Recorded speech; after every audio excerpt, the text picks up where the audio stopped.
Agenda লৈ পেলাই বড়ো সাহিত্য সভায়ে বড়ো জাতিৰ কাৰণে সাহিত্যটো উন্নতি কৰিবৰ কাৰণে যিটো ধৰণৰ আলোচনা হৈছে খুব পজিটিভ মই শুনিছোঁ আৰু ভাল হ'ব। স্যাৰ যোৱাকালি যোনটো কোকৰাঝাৰৰ যোনটো ঘটনা গৈছে সেইটো সন্দৰ্ভত আপোনাৰ প্ৰতিক্ৰিয়া কি হ'ব? কোকৰাঝাৰৰ ঘটনাটো হয় জানো, ময়ো শুনিছোঁ আৰু যেনেকুৱা ৰিয়েকশ্যন বা যেনেকুৱা যি ধৰণৰ আলোচনা হৈ আছে বা প্ৰচাৰ হৈ আছে মই সেইটোও দেখিছোঁ। মই জানো চব জাতিৰ মাজত চবে সমান নাথাকে। বড়ো সমাজতো কোনোবা এজন দুজন বেয়া মানুহ থাকে, কোনোবা মুছলিম সমাজতো থাকে, কোনোবা বেংগলী সমাজতো থাকে বা কোনোবা অসমীয়া সমাজতো একজন দুজন বেয়া মানুহ থাকে। তো বেয়া মানুহক ধৰি পেলাই শাস্তি বা প্ৰয়োজনীয়ভাৱে একশ্যন লোৱাটো ভাল, এইটো প্ৰশাসনৰ দায়িত্ব। কিন্তু এজন দুজনৰ কাৰণে গোটেই জাতিটো যে বদনাম হ'ব লাগে বা বদনাম দিব লাগে এইটো নহয়।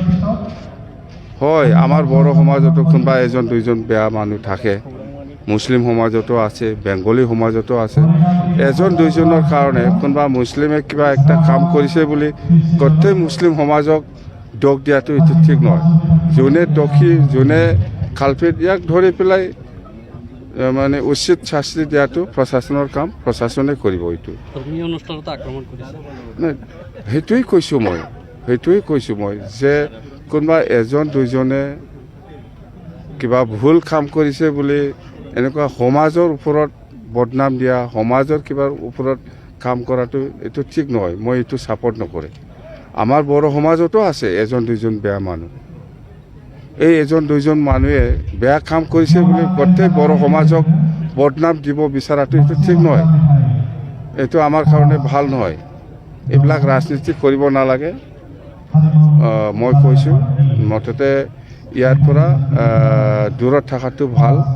মই অনুৰোধ কৰিছোঁ, হয় ভুল কাম কৰিছে কোনোবা এজনে, ইয়াৰ নামত গোটেই সমাজক দোষ দিব বিচৰাটো এইটো ঠিক নহয়। বেংগলী সমাজতো এজন দুজন বেয়া মানুহ থাকিব, কেলেই নাথাকিব। সেই বুলি বেংগলী মানুহ কোনোবা এজনে বেয়া কাম কৰিছে বুলি গোটেই বেংগলী সমাজটো দোষ দিব বিচৰাটো এইটো ঠিক নহ'ব। কোনোবা বড়ো মানুহে এজন দুজনে ভুল কাম কৰিছে বুলি গোটেই বড়ো সমাজক দোষ দিব বিচৰাটো এইটো ঠিক নহয়। যোনে দোষ কৰিছে ইয়াৰ ওপৰত প্ৰশাসন আছে, আইন আছে, বাছ।